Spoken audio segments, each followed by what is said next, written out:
In the summer of 2015, the air over the city of Karachi killed more than 1,200 people in a matter of days.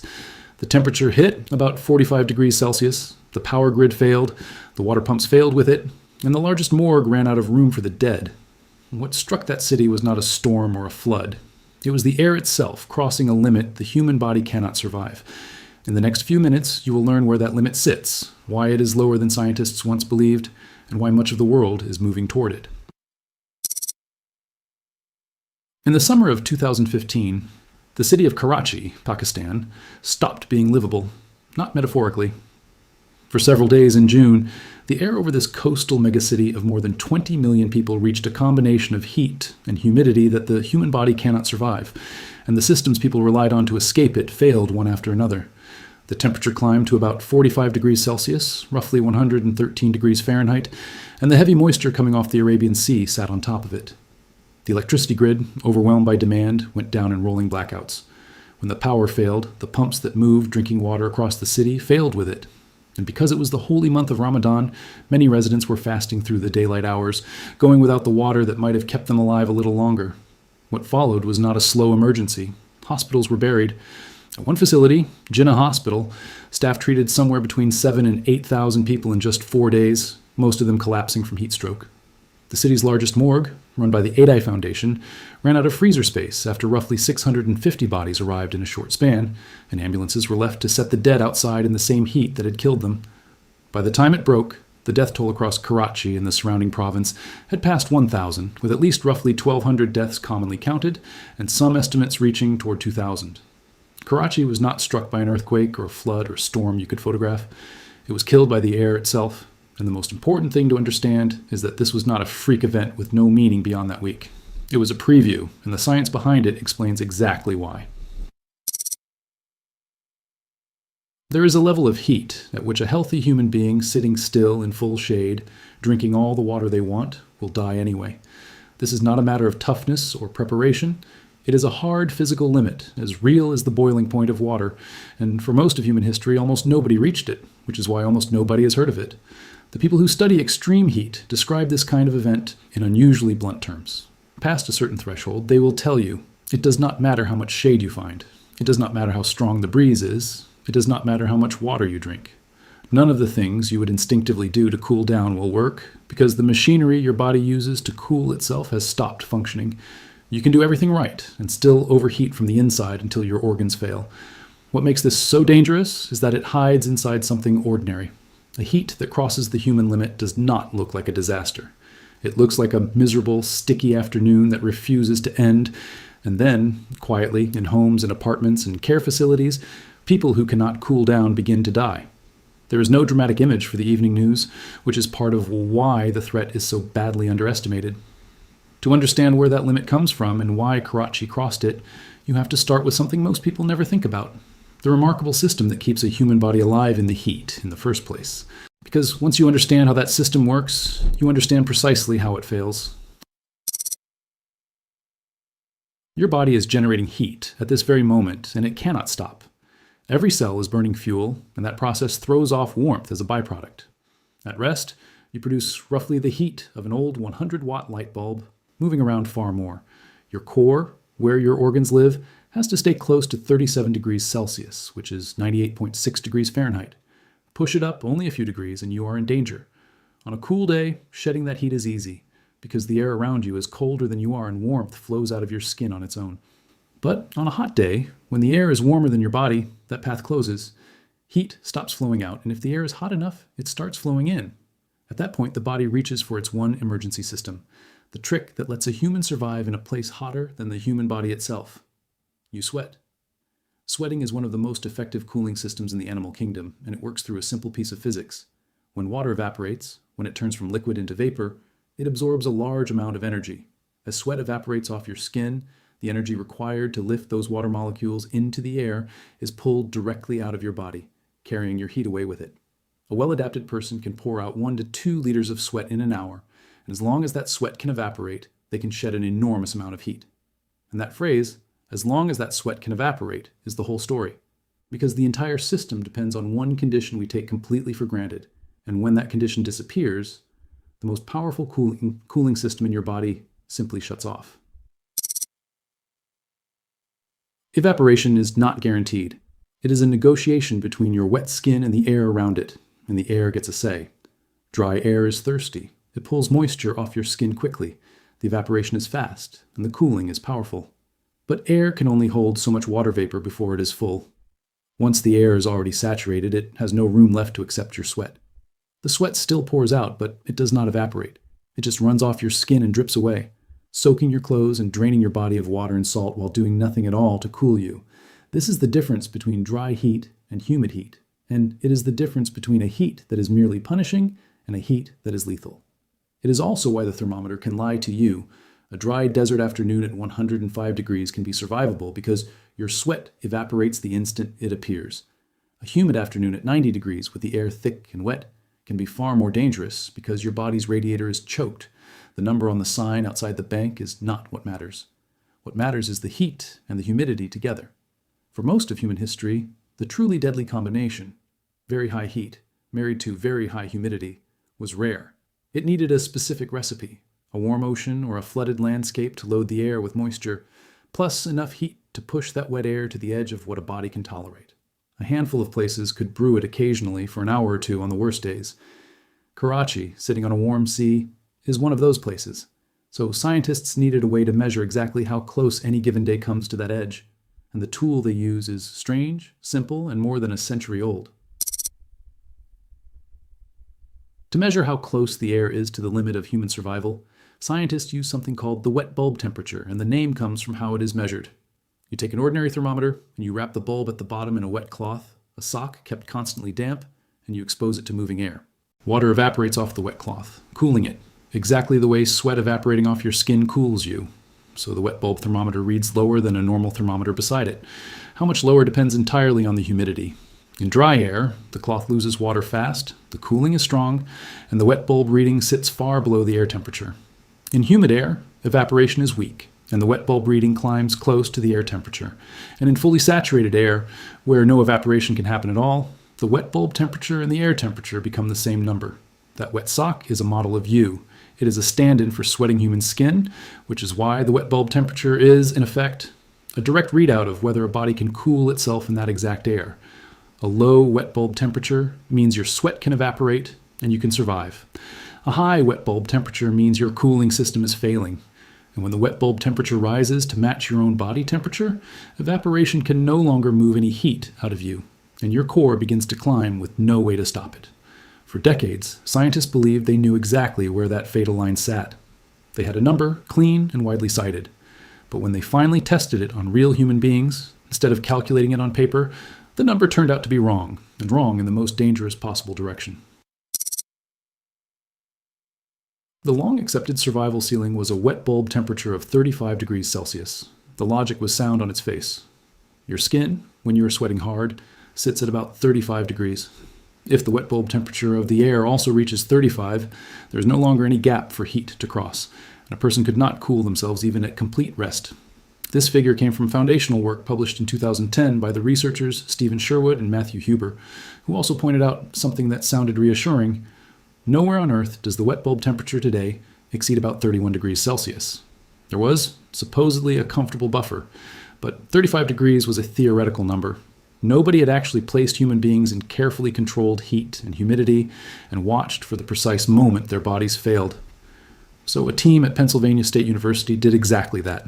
They brought in young, healthy adults, the most heat-tolerant people you could choose, had them swallow a capsule that measured their core temperature from the inside, and placed them in an environmental chamber while slowly raising the heat and the humidity. They watched for the moment each person's core temperature, which had been holding steady, began to climb on its own and would not come back down. That moment did not arrive at 35 degrees.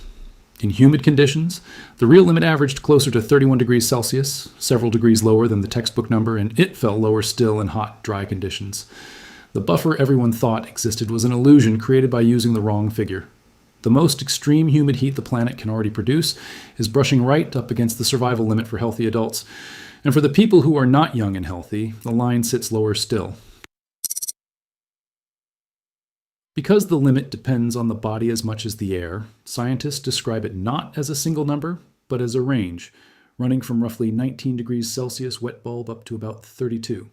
And the low end of that range sounds impossible until you translate it. A wet bulb reading of 19 degrees is not a mild day. Because the humidity is already baked into the number, 19 degrees wet bulb corresponds to roughly 46 degrees Celsius, about 115 degrees Fahrenheit, in dry air, or to about 32 degrees Celsius, 90 degrees Fahrenheit, in very humid air. It can still kill. The question is who? The young, healthy volunteers in those experiments represent the best case, the strongest version of a human body. Most people who die in heat are neither young nor healthy. They are old. And an older body is worse at every step of cooling. It senses overheating more slowly and reacts more slowly. It sweats less and later, so its radiator has less capacity from the start. Its cardiovascular system is less able to handle the strain of pumping blood to the skin to be cooled. And older people far more often live with the chronic conditions that heat preys upon, and take medications that interfere with the body's ability to regulate its own temperature.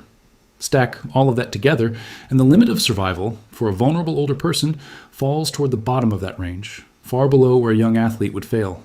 This is why heat is such a quiet and unequal killer. It does not strike at random. It seeks out the old, the sick, the poor, the people working outdoors because they have no choice, and the people who cannot afford to cool their homes. And it explains exactly what happened when the air over Karachi crossed the line. Return now to Karachi with the science in hand, and you can see exactly how a city crosses the line. The raw ingredients were there from the start. A coastal location beside a warm sea supplying the humidity, and a heat wave pushing the temperature to about 45 degrees Celsius. That combination alone drove the wet bulb temperature toward the limit of human survival. When researchers later analyzed the event against the measured limits, they found that at its worst, the air in Karachi crossed the uncompensable threshold for older adults for something like 8 to 10% of the heat wave's duration. For that fraction of the event, by the strict physiological standard, the air was simply unsurvivable for an older person, no matter what they did. But the heat alone is not what made it a death trap. What made it lethal, on the scale it reached, was the cascade of failures that stripped away every defense at once. The surge in electricity demand, as everyone who had a fan or an air conditioner switched it on, overwhelmed the grid, and the power went out in rolling blackouts. With the power gone, the cooling everyone depended on stopped, and so did the pumps that delivered drinking water across the city. So residents faced unsurvivable heat, with no way to cool down, and in many places, no clean water to drink. Layered on top of it all, the timing during Ramadan meant many were already fasting from water through the hottest hours. That specific sequence, extreme humid heat plus a failed grid, plus the failed water supply, is the recipe for mass death from heat. It is worth holding on to, because it is not unique to Pakistan. It is a sequence that can assemble itself anywhere the pieces exist. And to understand just how lethal heat can be even without crossing the final line, you have to look at the disasters that the world has already lived through. Here is the fact that should reframe how you think about heat entirely. Almost every one of the deadliest heat disasters in modern history was a dry heat event that never reached the wet bulb survival line. They killed tens of thousands of people anyway. The heat that crossed Karachi's line was a worse category still, which means the deadliest heat humanity has endured so far was not the deadliest heat that is physically possible. Consider Europe in the summer of 2003. A mass of hot air settled over the continent and refused to move, and Europe was unprepared, with little home air conditioning, cities of stone that held the heat through the night, and a large elderly population living alone. When the accounting was finished, the death toll across Europe was estimated at around 70,000 people. In France alone, roughly 15,000 died, the victims overwhelmingly elderly, and in the Paris area, mortality rose about 130% above normal as deaths at home and in nursing homes doubled. There was no flood line on the wall, no flattened town, just an unbearable, unending heat, and the quiet arithmetic of who did not survive. Then consider Russia in 2010. An even more intense dome of heat settled over the west of the country, the worst, according to the head of the state weather service, in 1,000 years of Russian records. In Moscow, the daily death rate roughly doubled, from about 360 deaths a day to around 700, and wildfires wrapped the city in toxic smoke that compounded the toll. The estimated death count from that single event reached around 55,000 people, 70,000, 55,000, from heat that, by the measure that decides survival, was still the survivable kind. And the next example struck a place no one expected, and it should have ended the illusion that this is only a problem for distant tropical lands. In the summer of 2021, a heat dome of staggering intensity built over the Pacific Northwest of the United States and Western Canada. This is one of the cooler, greener, more temperate corners of the continent, a region of evergreen forests and ocean fog, where many homes had no air conditioning because the summers had always been mild. The dome did not care about any of that. Temperatures did not merely climb, they shattered records by enormous margins. In the small town of Lytton in British Columbia, the temperature reached 49.6 degrees Celsius. That is 121 degrees Fahrenheit, the highest temperature ever recorded anywhere in Canada, a country most of the world associates with winter. The day after Lytton set that national record, the town was destroyed by a wildfire. Scientists who studied the event afterward reached a sobering conclusion. Under the climate of the time, they assessed it as something on the order of a 1 in 10,000 year event, an outlier sitting at the very edge of what their models believed was even possible. More than 1,000 people are estimated to have died across the region from that one heat wave, many of them in homes built on the assumption that such heat could never arrive. The lesson of the Pacific Northwest is the lesson of this entire story, drawn in record numbers. Deadly heat is not confined to the deserts and the tropics that people picture. It can build over a cool, unprepared, developed region and kill in numbers that region never imagined. And every one of these disasters, brutal as it was still the dry, survivable kind. The truly unsurvivable humid heat that struck Karachi remains rarer for now. The question the science forces us to ask is where and how widely that worst category is headed. And the answer is mapped. When researchers take the real measured limits of human survival and lay them over a warming world, they produce a map unlike any ordinary weather map. The shaded regions are not where it will be hot. They are where the air is projected to cross the threshold the human body cannot survive. They are maps of where the line gets crossed. Begin with 2 degrees Celsius of warming above pre-industrial levels and understand what that number means, because it is not a distant abstraction. The planet has already warmed more than 1 degree, and on the current path, 2 degrees could arrive within roughly 2 decades. That is within the lifetime of most people listening now, not the lifetime of some far-off generation. At that 2-degree mark, the modeling shows that roughly 35% of the Earth's land area would periodically experience wet bulb conditions that are unsurvivable for older adults. More than a third of all the land on the planet. But land area alone hides the real weight of it because deserts and ice sheets count as land too. What matters is whether those shaded regions fall where people actually live, and they do. At 2 degrees, the danger zone covers most of India, a nation heading toward 1.5 billion people. It covers most of the populated eastern half of China. It covers the crowded river valleys and coastal plains of South Asia, home to the densest concentrations of humanity on Earth. Push the warming further, to 4 degrees Celsius, and more than 60% of the planet's land could see these conditions. A Karachi-class heat wave, which today crosses the survival line for older adults only briefly, would at 2 degrees begin crossing it for healthy young adults as well, and at 4 degrees would exceed the older adult line for roughly 90% of the event. The same heat, on a hotter planet, simply spends more and more of its time on the lethal side of the line, and one large piece of that map sits over a place that may surprise you. Ask most people which part of the United States faces the worst heat danger, and they will point to the desert Southwest, to Phoenix and Las Vegas, and the places where the thermometer climbs past 115 degrees. Those places are genuinely dangerous, but the desert is dry, and dry heat lets your sweat evaporate. The place where the cooling system gets switched off is not the desert. It is the humid, populous eastern half of the country. The reason is moisture. The eastern United States sits beside 2 enormous reservoirs of warm water, the Gulf of Mexico to the south and the Atlantic to the east, both running at or near record temperatures in recent years. These warm seas breathe water vapor into the air, and the prevailing winds carry that moisture up across the Gulf Coast, through the Mississippi Valley, across the southeast, and into the Midwest and the Ohio Valley. It is the same humidity that gives the American South its famously muggy summers. That humidity is pleasant enough to joke about now. It is also the exact ingredient that turns rising heat into wet bulb danger. And warming pushes both dials at once. As the air gets warmer, it can hold more moisture. Roughly 7% more for every degree Celsius of warming. And with a warm ocean right there to supply it, the humidity climbs alongside the temperature. The danger in a future American heat event is not only the afternoon peak, it is the night. In a humid heat wave, the moisture traps the day's heat, and the overnight low never falls far enough for bodies to recover. So the heat debt builds day after day. That relentless overnight floor is, in many of these events, the real killer. So the eastern United States holds the full recipe: the heat, the moisture, a huge and often unprepared population, and an aging power grid. The one thing standing between that population and a Karachi-style catastrophe is the ability to cool the air. and that defense is far more fragile than most people assume. Once the air crosses the survival line, behavior fails, and only one thing works: cooling the environment itself. In the modern world, that means air conditioning. Scientists describe it not as a luxury, but as the principal protection measure we have against unsurvivable heat. And yet, the machine we are counting on carries flaws deep enough to turn our best defense into part of the problem. Start with what an air conditioner actually does, because most people have it slightly wrong. It does not destroy heat. It moves heat, pulling it from indoors and pumping it outdoors.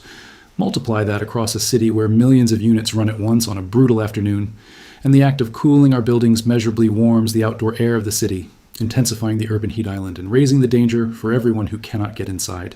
Next, cost. Air conditioning is expensive to buy and expensive to run. And many of the places most exposed to deadly humid heat are precisely the places where access to it is lowest. The line between who survives a heat wave and who does not is too often drawn by income. Then there's the grid. Power systems were never built for everyone to run cooling at maximum at the same time. The peak demand lands on the hottest day of the year, which is exactly when the grid is most likely to fail, and when it fails, the only defense an entire population has goes dark all at once. That is the Karachi sequence again, waiting to repeat. And finally, the trap closes. Air conditioning already accounts for about 3% of global greenhouse gas emissions, and the number of units worldwide is projected to nearly triple by the year 2050. Powered by fossil fuels, the machine we use to escape the heat emits more of exactly what is making the world hotter. So the honest answer to whether a city can be turned into a death trap by heat is that it is not a question of weather. It already happened in Karachi, and the conditions that made it possible are spreading, not retreating. The compound failure that doomed that city, extreme humid heat landing on a grid and a water system that collapse under the strain, is a sequence that can assemble itself anywhere the pieces line up, and a warming world is assembling those pieces across more of the map every year, including a large part of the United States. But the word again does not have to mean helplessness, because the loop that drives the danger closes on a single link. It is not the cooling itself that warms the planet. It is the burning of fossil fuels to generate the electricity that runs the cooling. Break that one link, power the world's air conditioning with clean energy, and you can protect people from the heat without feeding the warming that creates it. That is the most direct way out of the trap, and it is within reach. There is proven hope in the record, too. After the catastrophe of 2003, France built heat early warning systems, plans to check on isolated elderly residents and networks of cooled public spaces, and in later heat waves, it cut its death toll dramatically. Cities that plant trees and lighten their roofs and pavements have measured real cooling on their hottest streets. Cooling centers keep people alive. None of these measures erases the underlying limit, but each one buys margin, and together they are the difference between meeting the heat prepared and meeting it defenseless. The science is not telling us that the worst is inevitable. It is telling us that the limit is real, that a city has already crossed it, and that how often it happens again depends on choices still in front of us. The heat is coming. What it finds when it arrives, the clean power, the resilient grid, the protection for the most vulnerable, or none of it, is still being decided now.